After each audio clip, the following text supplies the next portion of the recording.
Welcome to Phoenix Masonry Live, a show about Masonic museum artifacts, interviews, Masonic history, and much more.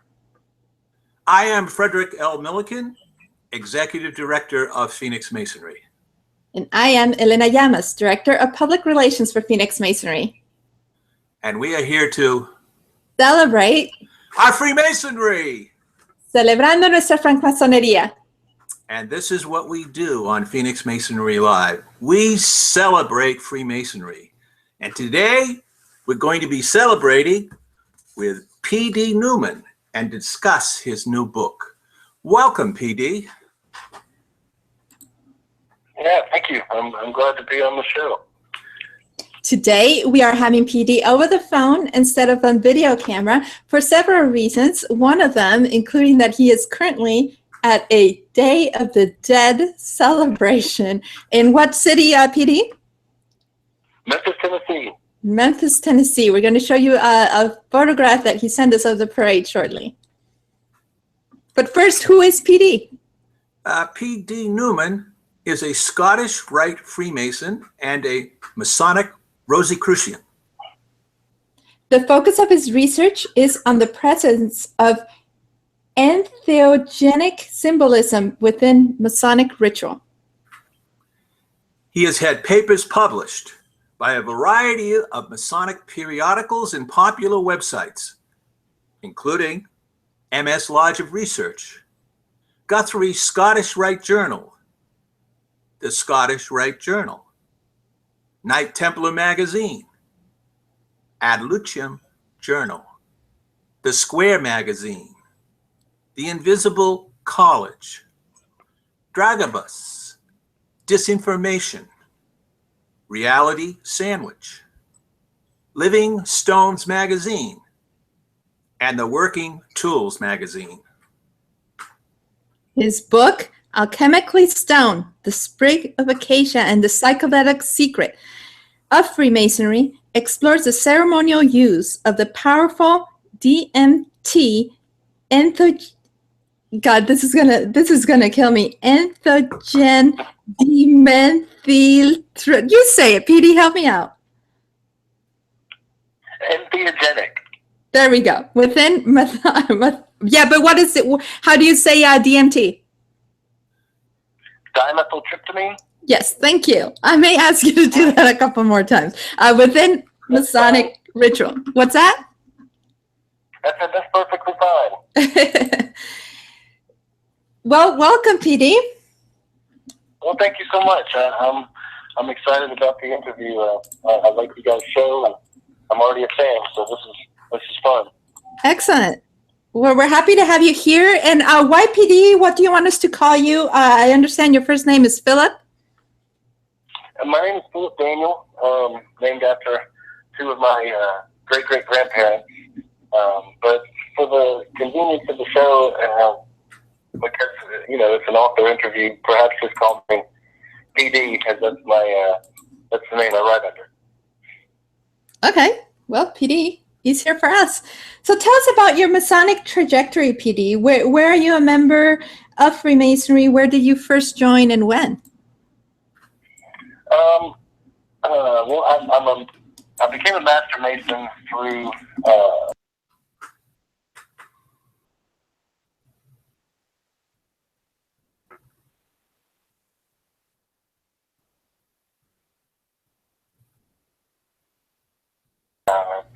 following.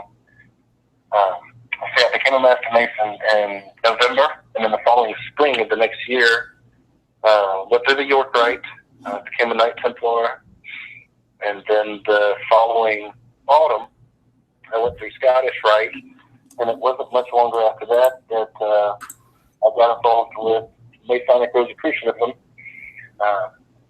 and my real focus,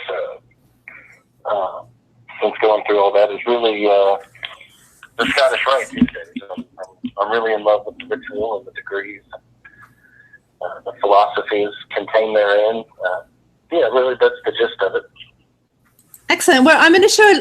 We're going to show a little shot of, a photo of the parade that you're at currently, and this is Tennessee happening right now, the Day of the Dead, and the Day of the Dead, for our viewers who may not know, is a traditional celebration in Mexico, which celebrates the ancestors. And I have my own.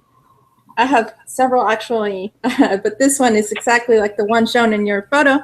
The sugar skull, because there's this candy traditionally made out of sugar and it's shaped like a skull, exactly like that, is the sort of the icon of the celebration. So PD is in a car right now to block out the sound, and and thank you for that. I would like to direct our viewers to your academy. What's that, PD? I said no problem.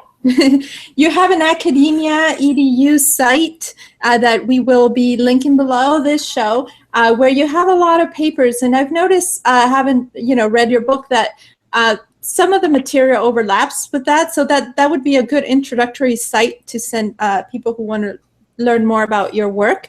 You have a lot of articles up there which are for free. I thought that was a really nice thing for an author to do.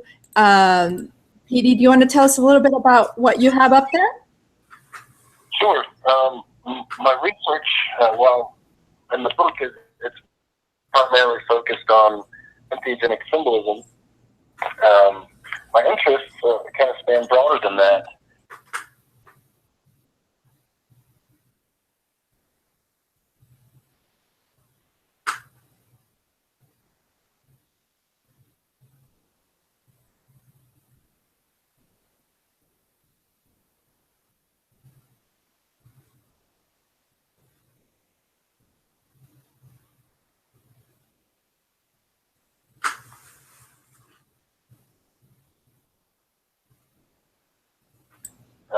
To do with entheogens within Masonic symbolism. So it really serves to just give my readers a taste of my broader interests. There was one particular one, PD. Yeah, I've read a number of your articles, and the one I like best is Pythagoras, Sacred Bull Slayer.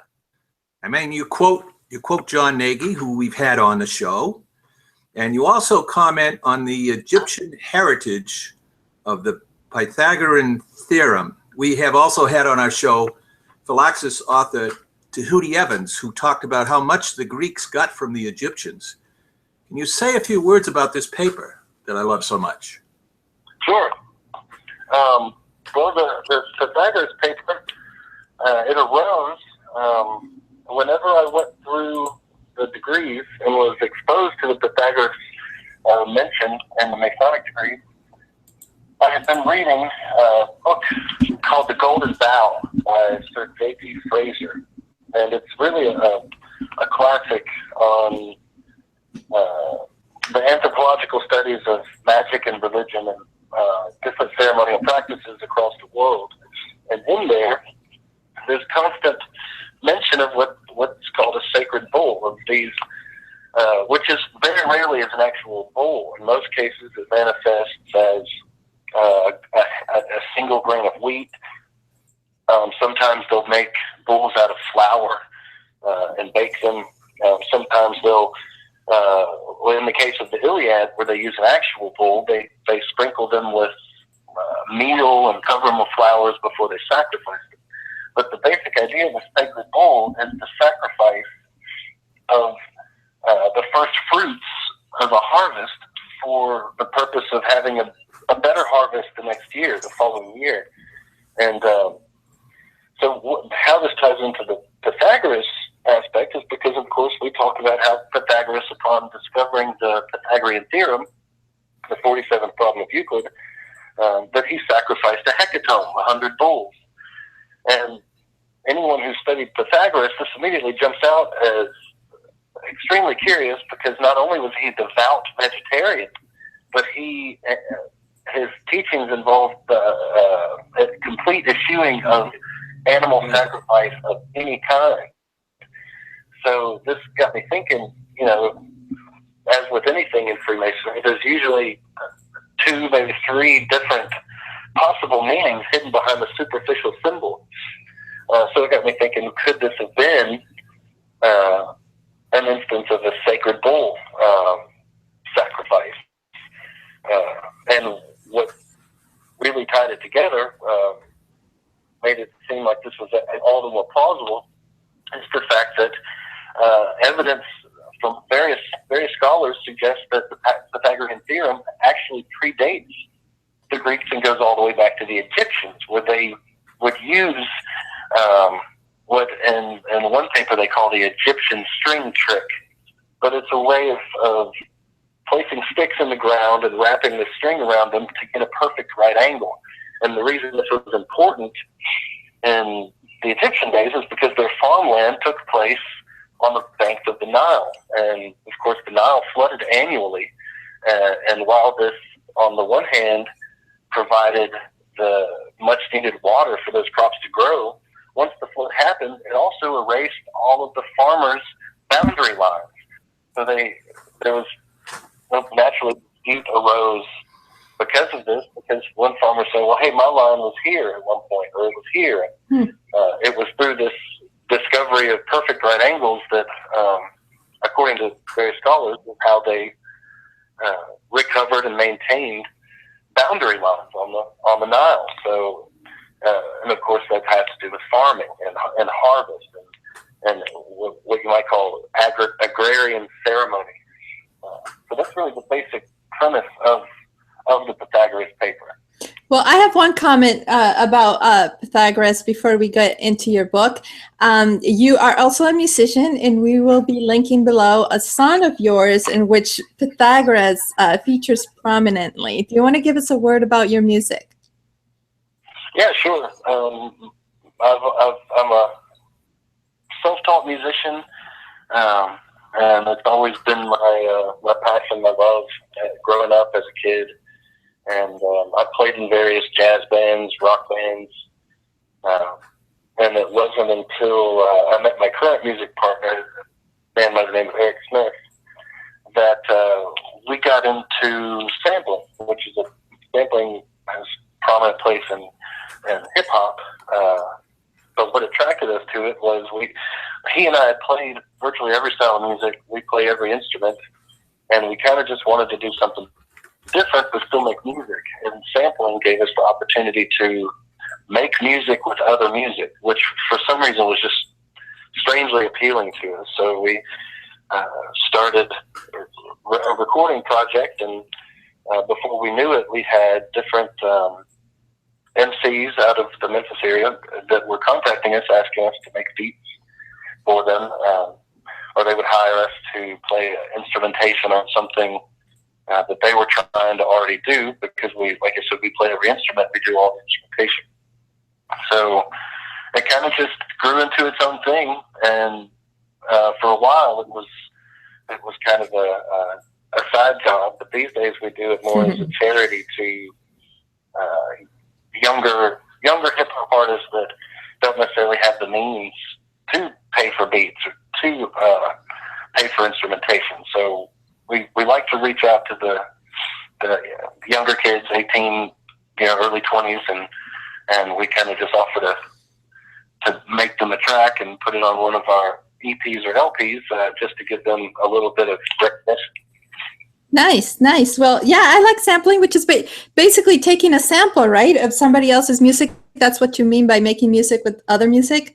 Right. You might take a bass line from one track and a saxophone line from another track and a singled out drum beat from another track.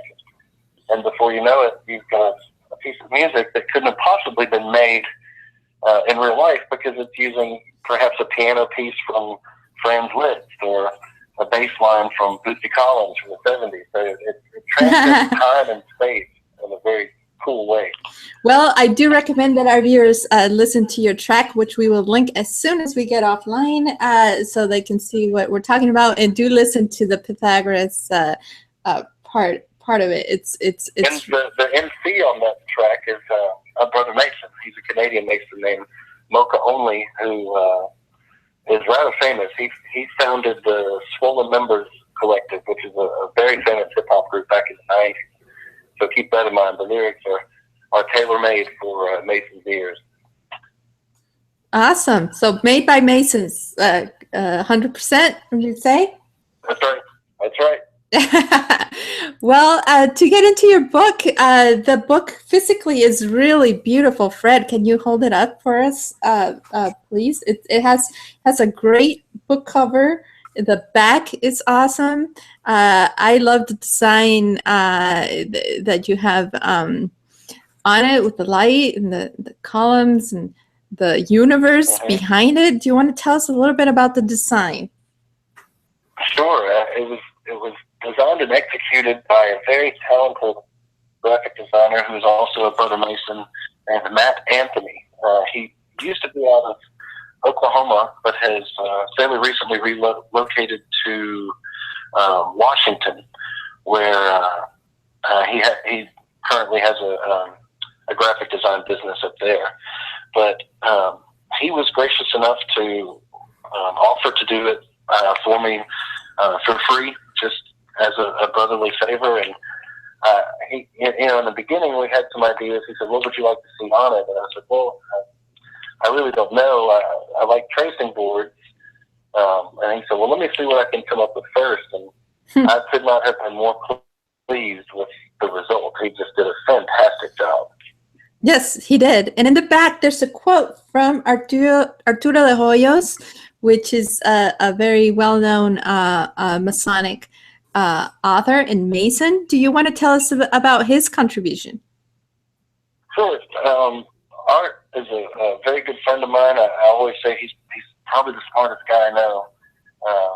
He was aware of my research, the entheogenic aspect of it, because I had reached out to him to say, what do you think about this? Do you think I'm just kind of grasping at air here? And his response was, that he supported Masonic research, especially new research that he hadn't seen before, and said that, he would keep me in mind. And it wasn't long after that I discovered the Cagliostro reference, which we'll probably get into. But he contacted me and said, "Hey, I'm translating this Russian rite, the Russian rite of Melusino." He said, "I think you're onto something. I think that what he's talking about is exactly what you're talking about." And so he sent me the portion and invited me to reproduce it in my book, in my research. So that was his role. And of course, when the book was finally put together, he was one of the first persons I reached out to and said, "Would you like to write a blurb for my book?" And when he said yes, I really didn't look any further because, as the Grand Archivist and Grand Historian of the Southern Jurisdiction of the Scottish Rite, he's really all the endorsement I felt like he needed. So I thought his blurb alone on the back was sufficient and much appreciated.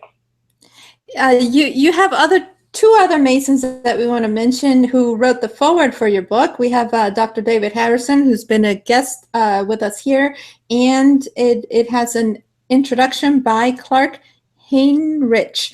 Tell us about their contribution. Well, Dr. David Harrison, he had seen some of my work pertaining to law. He's working on a book about lost rights in Freemasonry, and he had seen where I had written about Cagliostro and Melusino, which would be considered two lost rights. So we very quickly became friends, started speaking almost on a daily basis, and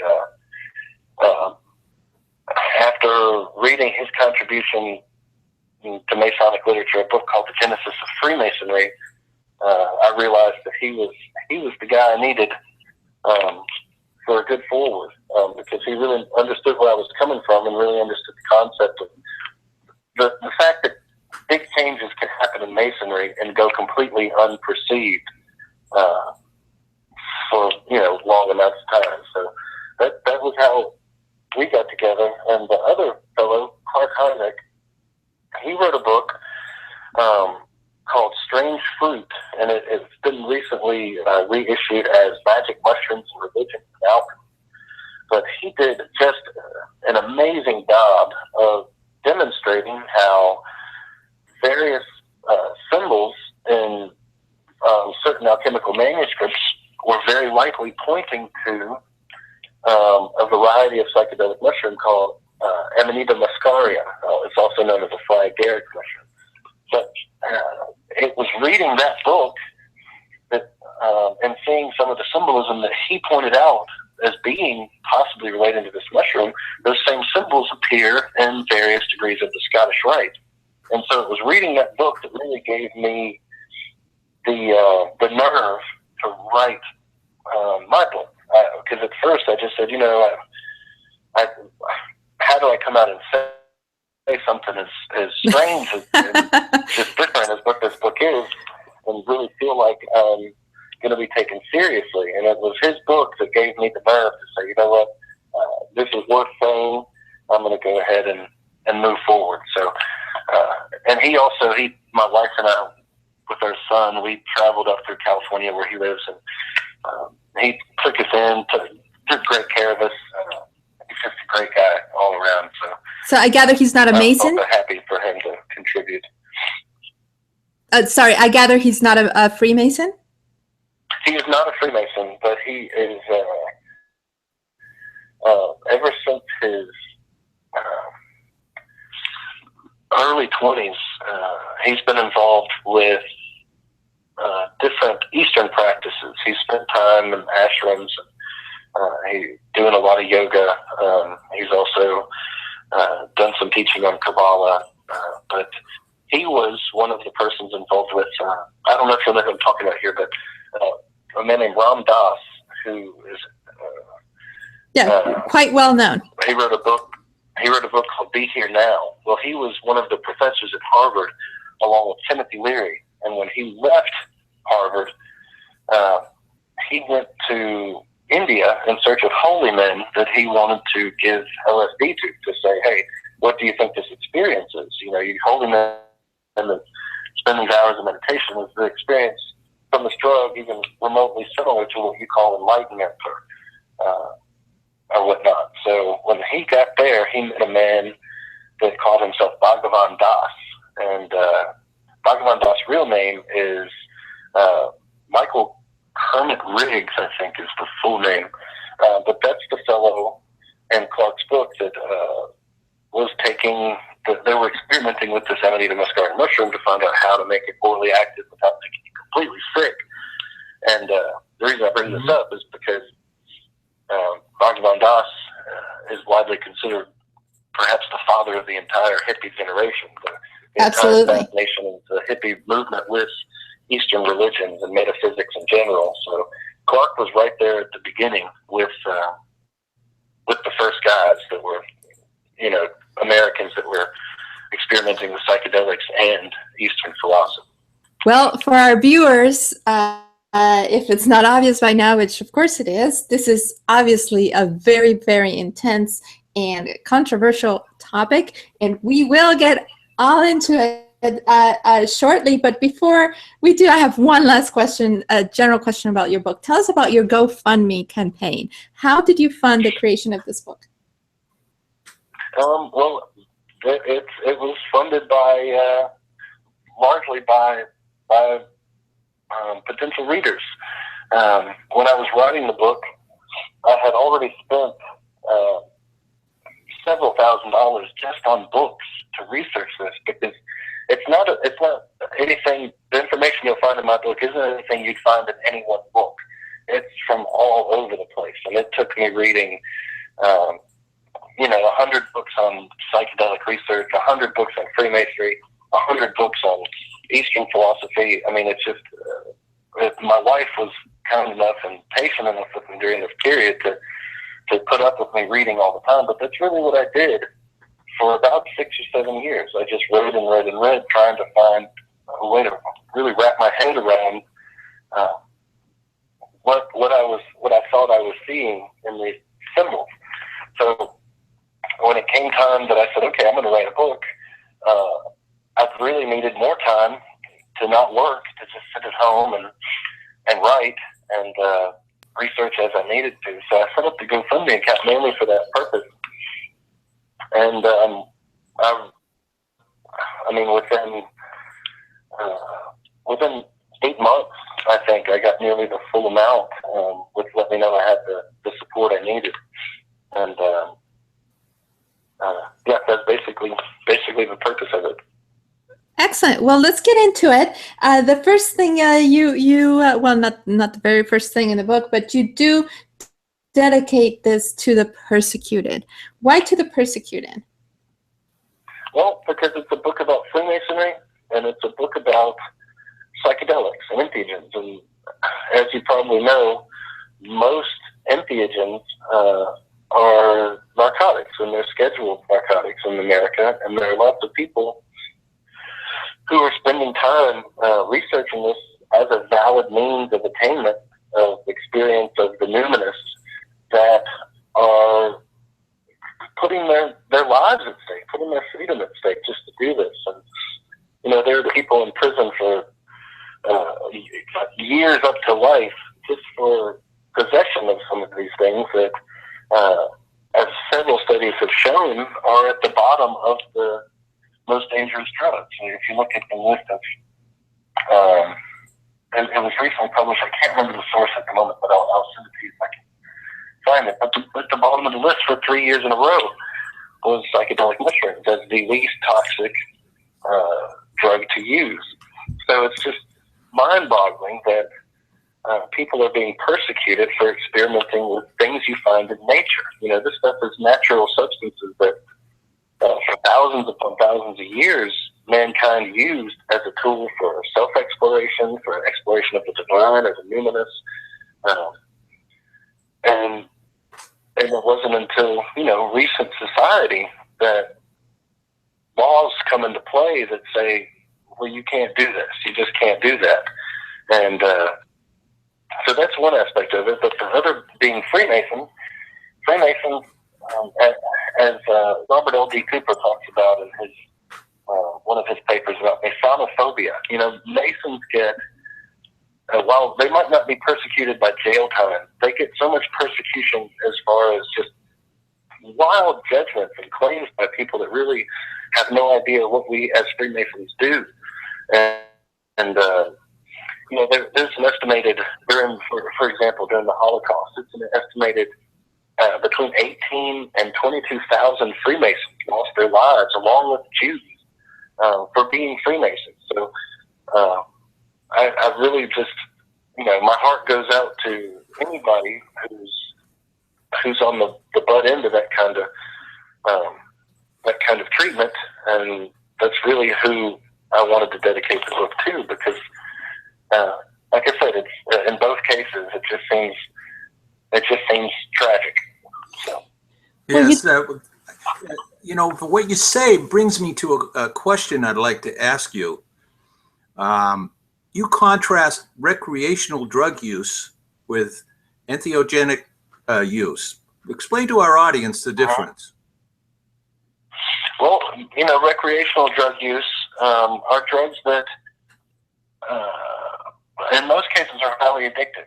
Methamphetamine, crack cocaine, heroin. You know, these drugs, they're detrimental to the body, to the psyche. They're detrimental to society. But entheogenic drugs, in contrast, they're not addictive. After you've done it once, I guarantee you won't want to repeat it again for a while, because it's just so dang intense. But entheogen, just like the word means, entheogen means that which generates an experience of the divine within. Entheogenic experiences are visionary. So you can take a visionary experience from, say, a religious leader, like maybe Joseph Smith's visions, or maybe Moses' visions, or Ezekiel's visions. When visions, spontaneously occurring visions, are put side by side by entheogen-induced visions. Johns Hopkins University recently announced this a couple of years ago, but there's no criteria to distinguish between them. The best doctors can't look at a spontaneous visionary experience or an engage in inducement and say which is which, and that's the difference. You know, and we're also talking, like I said, visionary. If this is what hippies call a trip, and these other drugs, these addictive drugs, aren't so much like that. They kind of put you in a focused kind of trance towards whatever the drug is. I mean, heroin, you know, I've never personally experimented with it, but just from what I've read, it seems to induce a sense of euphoria and perhaps for one or two uses. And then after that, when the addiction kicks in, it just keeps you normal, baseline. So it's not taking you to any place which you might call divine. What it's doing is keeping you at a normal stasis to keep you from being sick. And that's the problem with all of these methamphetamine users. They don't, chronic users, if they don't repeat use, they go into a complete downside, that they don't get back to just what we would call normal, basic state of being without it. So that's one of the real big differences is the addiction aspect of it. There are no addictive psychedelic drugs. Well, you mentioned what Masons do and how these substances are illegal. How Masonry promotes following the law, right? Just generally not breaking laws. How do you find, we're going to get into your historical work shortly, but nowadays, how do you find your work has been received within Masonry today, that these substances are illegal and that you're talking about them in a Masonic context? What has been the reception like? As Masons, we're charged with the task of peacefully following the laws of the state or country where we reside. Actually, that would involve not doing illegal drugs. Now, you know, there's two sides to that. Lots of psychedelics these days now are protected, like under the Native American Church, under Santo Daime, under the United of the Hetal. All these groups are permitted to use ayahuasca in America as long as it's done in a ritual ceremonial context within their religion. So, and as I say in my book, Freemasonry accepts good men of all faiths, as long as you have a belief in a supreme being and the immortality of the soul. And these things are precisely what these various churches, various religious organizations teach. So it's kind of biased to say, well, you're talking about illegal drugs in a Masonic context, because it's not that black and white. There are plenty of people who would be involved in these religions that make great Masons and would be more than welcome based on their beliefs. Now, the other aspect of it is, you know, I get a lot of things I hear from various readers is that, are you trying to reinstate drug use in Masonry? Are you trying to bring this back? And my answer is always no, not at all. What I'm talking about is history, something that took place back in the 1700s, and I don't even know if later. And one thing you have to keep in mind is that at that time, there was no concept of psychedelics.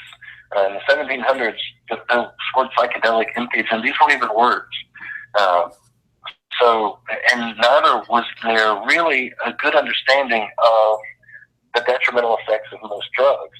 There was kind of a broad knowledge of how alcohol could be detrimental. There was a little bit of a broad knowledge of the addictive components of opium. But beyond that, there wasn't a drug problem like we have today with what we've talked about with recreational drugs. Right. So it's important to keep in mind that these people, the Masons who were perhaps using this stuff at this time in the 1700s, had no frame of reference for what they were experiencing. It was something completely new, and to put it in, to try and hold it in the context of drugs as we know them today, already does a disservice to what I think their experience of these compounds at that time would have been very different. It would have been a revelation. It would have been a holy cow, what just happened? I just did something that induced what appeared to be a religious vision. Was that vision real? Can we repeat it? It would have been novel beyond words. So you mentioned this is history, that you're talking about history. Let's talk about that history. Who was doing this in Freemasonry and at what time? You mentioned already that a broad timeline, and you're right that DMT was used in some Masonic rites, like Cagliostro's Egyptian rite and Melusina's rite.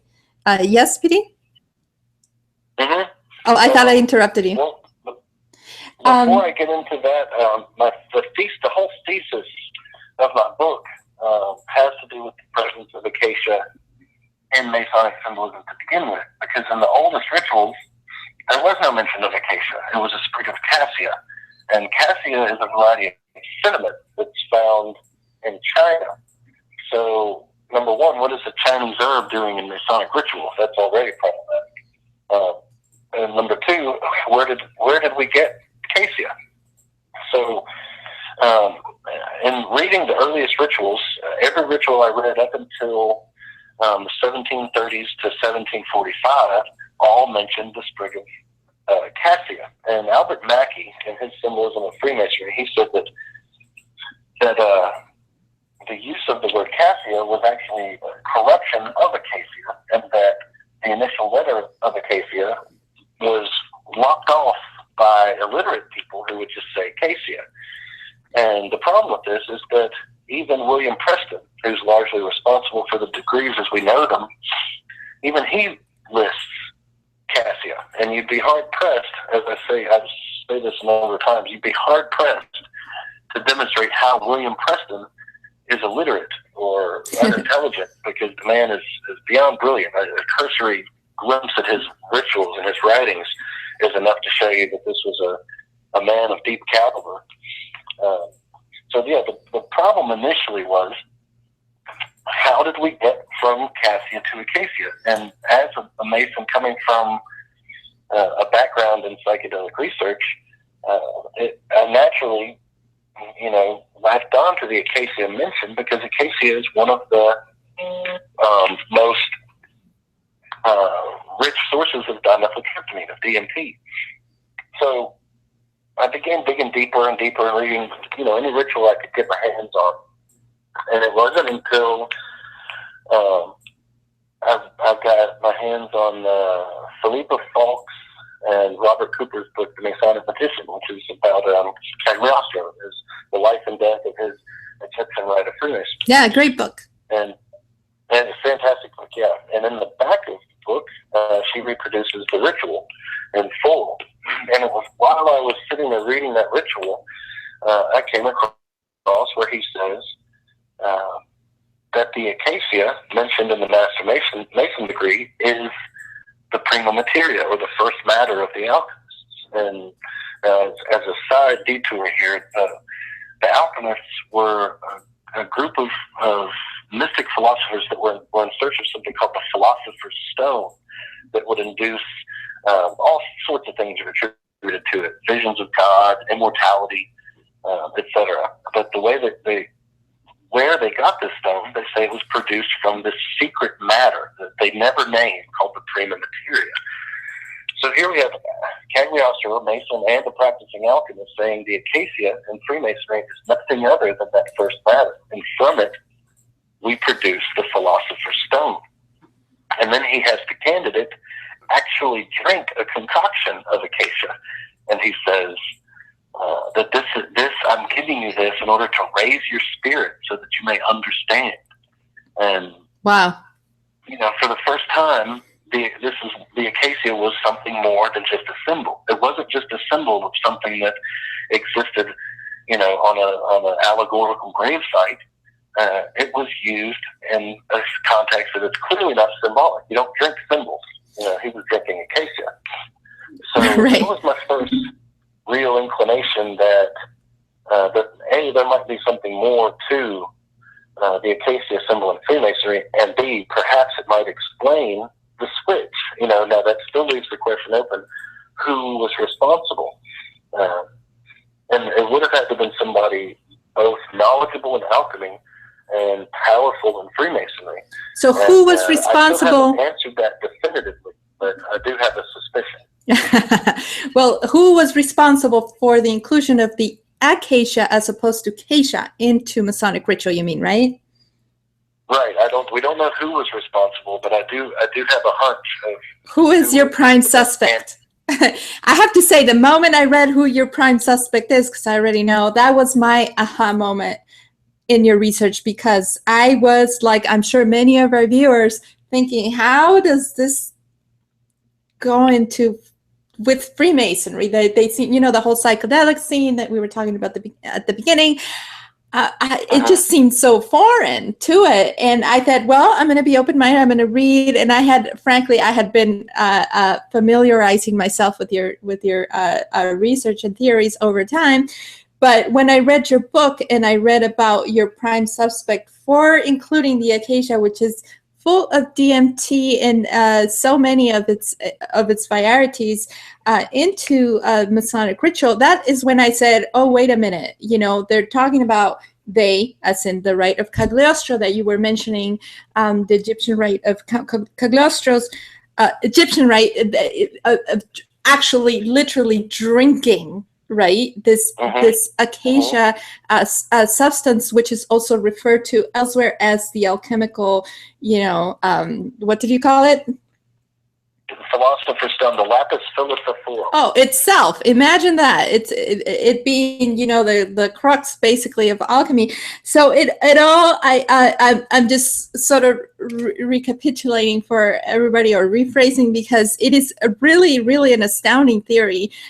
You put it very, very nicely in your book. And so tell us about your suspect. Who do you suspect wrote the acacia, the one filled with DMT, into Masonic ritual?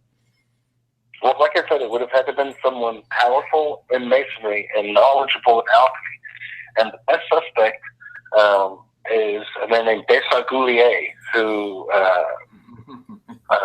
Dr. Harrison, who we mentioned earlier, he's the one what brought this to my attention, his book of The Genesis of Freemasonry. But Pythagoras was the third Grand Master of the premier Grand Lodge of England. And that's about as powerful as it gets. So we have a man who's powerful in Masonry, and moreover, as Harrison points out, we know that he made extensive changes to Masonic ritual, particularly in the third degree. All of those changes aren't itemized in Davidson's book, but he does mention that the extensive changes that Persecuted was responsible for putting there. And his timeline, when he was Grand Master, falls perfectly within the gap of from the 1730s to 1745, when this change appears to have taken place to Cold. Secondly, like I said, he needs to be knowledgeable in alchemy. Well, Persecuted, in addition to being a practicing alchemist, was research assistant to Sir Isaac Newton in the Royal Society. None other than Sir Isaac Newton. That's right. That's right. And there's even letters still extant of Persecuted writing various alchemists, asking them for their secrets on how they attained to some of their claims. And, there was some dispute for a while as to whether or not Sir Isaac Newton was actually a practicing alchemist. But in 2015,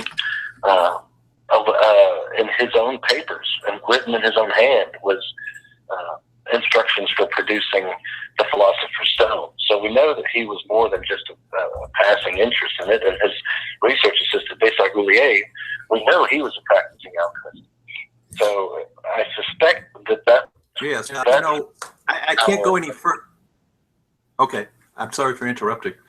I can't go any further, PD, without mentioning a quote in your book. I mean, I double underlined it, started, and everything. So I just wanted to put this out and have you talk on it. And the quote is, "Entheogens, we will venture, may be the lost word, and religion the substitute."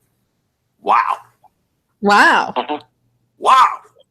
Well, it's a bold statement, I know, and I said, and keep in mind it's qualified. I said it may be, not that it is. But my point in that is that all religions, all spiritual practices are man-made. You know, they might be divinely inspired, but holy books are written by men. And one of the things that I like to remind myself of is that entheogens occur in nature. You know, as Paracelsus phrased it, the book of nature. You see the same phrase show up in one of the prayers of the Royal Arch degree in the York Rite, where it says, give us grace diligently to search out thy word in the book of nature, wherein our vocation is divinely inculcated, I believe is the exact phrasing. But, you know, entheogens in nature itself, where entheogens occur, were created directly by deity. And there's one statement Paracelsus makes in one of his books. He says that if I was to lose all knowledge of God and religion, he said that I could recover all of it and get it all back just by investigating nature. And, you know, I feel like that's true. Early man would not have had fixed dogmatic systems of religion and devotion. It would have been sporadic. And one of the things that we see over and over in ancient religions is the use of these entheogenic compounds for the purpose of attaining visions of deity, etc. So the point I was trying to make with that quote was that, you know, if the lost word, at this point in today's society, entheogens are lost. They're illegal. They're taboo. You can't touch them. You're not supposed to talk about them. But there's plenty of evidence. For example, R. Gordon Wasson wrote a book called Persephone's Quest, Entheogens and the Origins of Religion. There's lots of evidence that entheogens lie at the source of many of these religions that we consider common religions, major world religions. There's evidence of entheogenic use of their source. So it seems like, you know, one man quite possibly might have an entheogenic vision, go and tell that vision from the mountaintop, and from then on, his listeners, that becomes a religion. Now, those people have to take it on faith. You know, in Gnosticism, there's a difference in faith and gnosis. Faith is, they call it pistis, but it's taking something on good faith. You hear it, you believe it, and if it sounds true, you'll live according to it. But the Gnostics, there was also another level of knowledge, of understanding, that they called gnosis, which was direct perception of the mystery. So it was the first person who would have perhaps had the vision spontaneously or through an entheogen. Like we said, it doesn't matter because there's no criteria to distinguish the two. Yeah, I like that you mentioned spontaneity. Sorry, did I interrupt you? No, go ahead.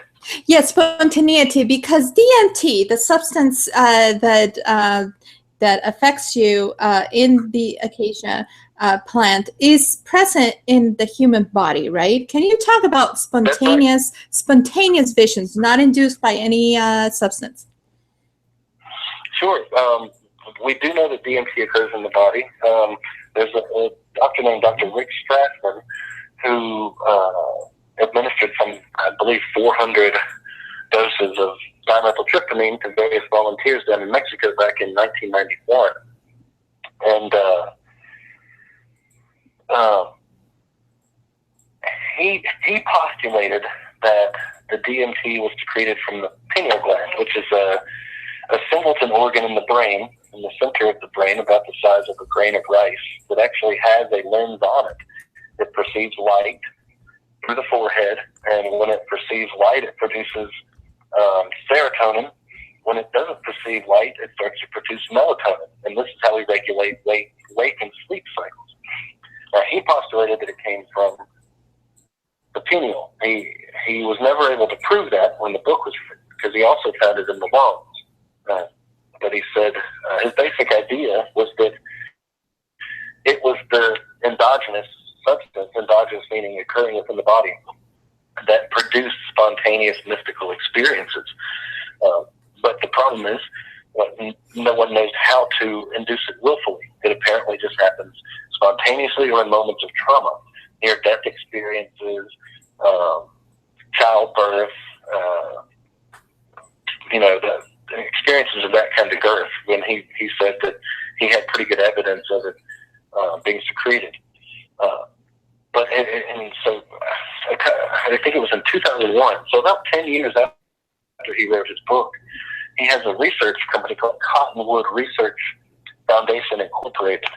They actually discovered dimethyltryptamine in the pineal glands of live rats.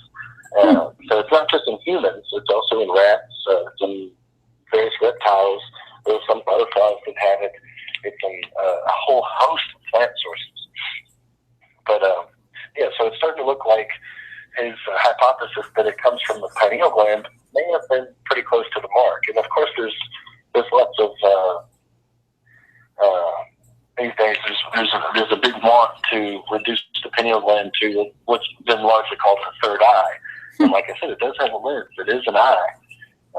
But this third eye notion has commonly been associated with, for example, the Ajna chakra in yogic practice, which is the brow chakra.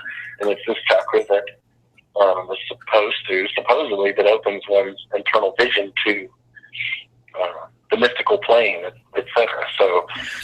So this physical gland, that desire comes from. So link it up with that.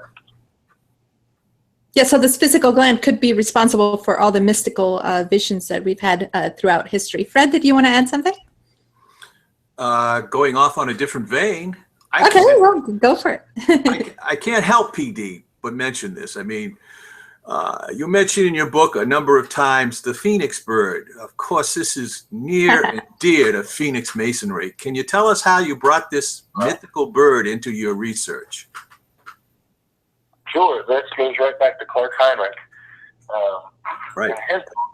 He does an analysis of the book we spoke of earlier, Magic Mushrooms and Religion and Alchemy.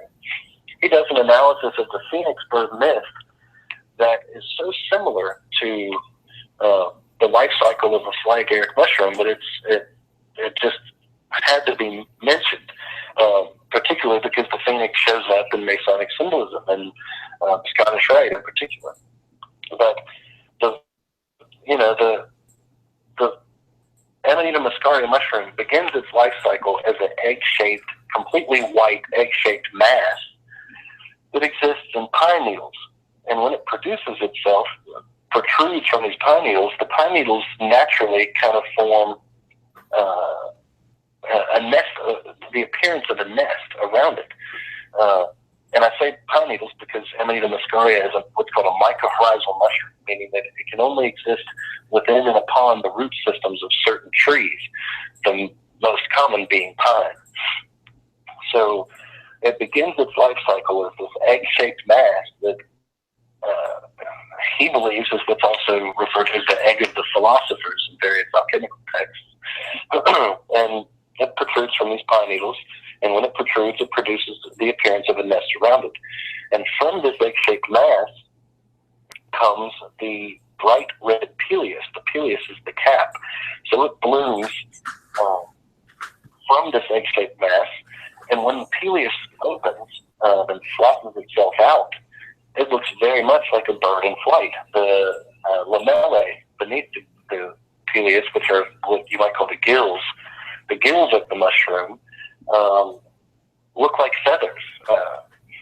And so one of the things that the myth says is that the phoenix bird, once it outstretches its wings, in various alchemical texts, the phoenix bird is attached to his nest.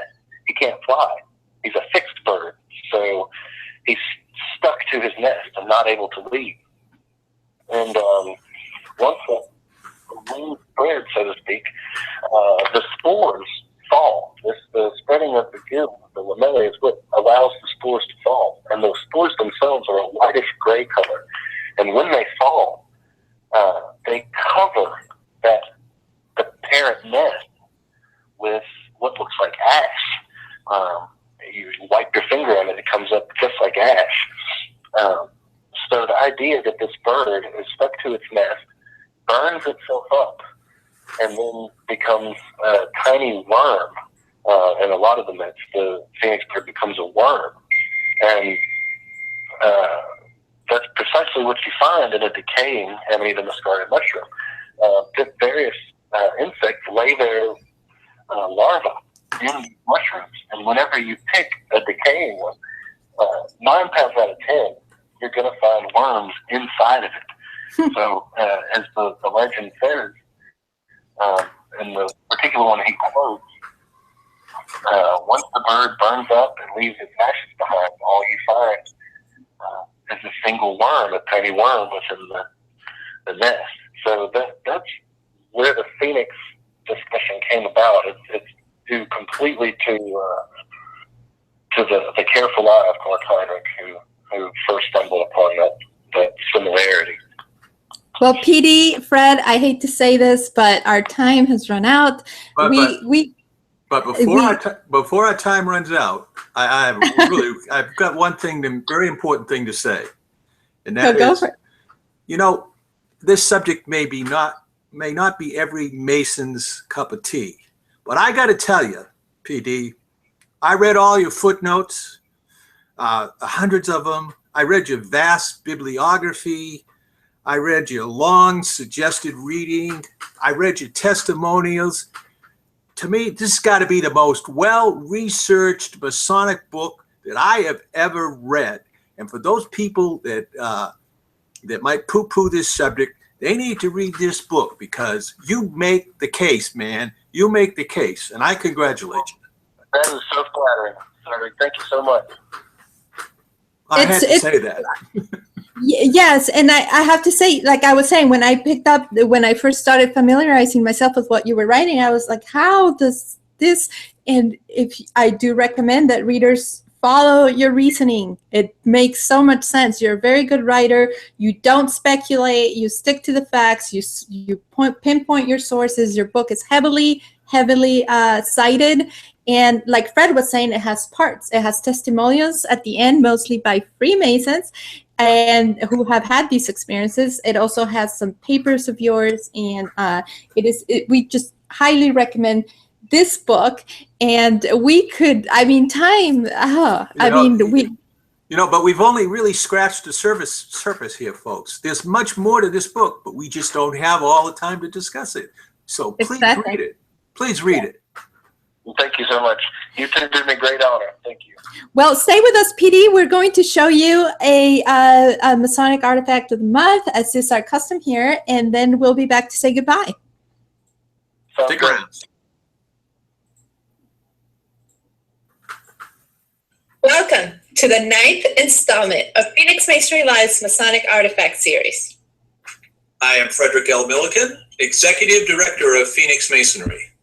And I am Elena Llamas, Director of Public Relations for Phoenix Masonry.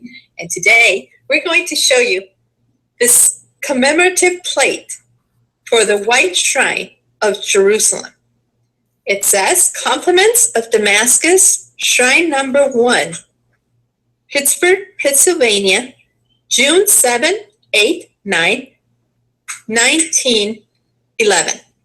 You can see it has 2 crosses, one at the top, one inside the shrine, with the shepherd's crook. Now on our website, phoenixmasonry.org,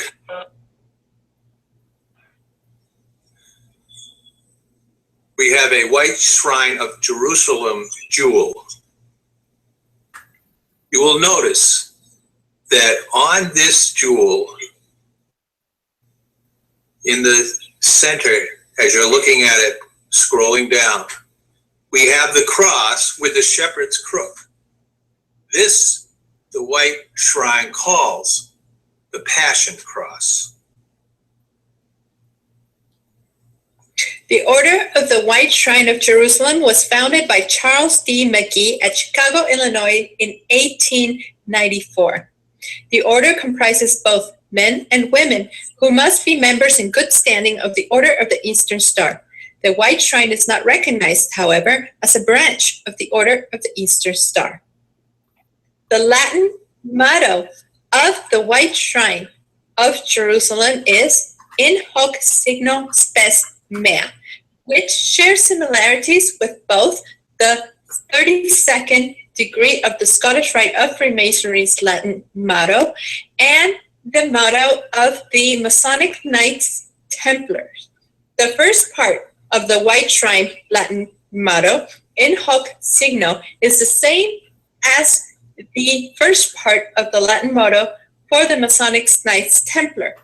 In Hoc Signo means in this sign, and its tradition comes from when Emperor Constantine I was on a war of conquest and reported seeing an apparition of a cross, which it subsequently was explained as, in this sign you will conquer. Thus, the Masonic Knights Templars Latin motto, In Hoc Signo Vinces, means in this sign you will conquer. The second part of the White Shrine of Jerusalem's Latin motto, Spes Mea, is the same as the first part of the Latin motto of the 32nd degree of the Scottish Rite of Freemasonry, which in whole is Spes Mea in Deo Est, which means my hope is in God. This society is exclusively a Christian organization.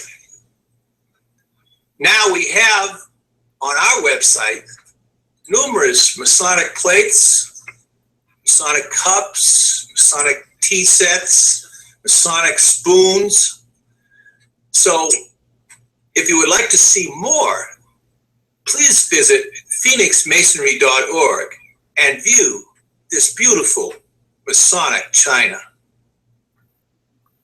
And thank you for joining us on this, our 9th installment of Phoenix Masonry Live's Masonic Artifact Series. In Latin, Bele.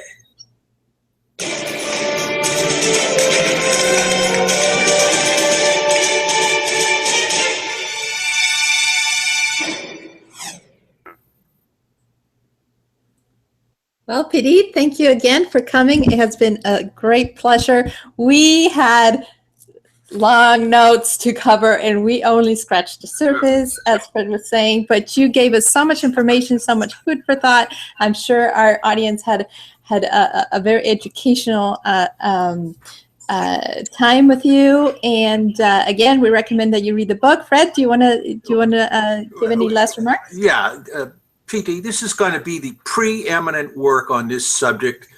Nobody else is going to be able to touch all the research you did. You took years making this book. And that's why I say again, people need to read this book.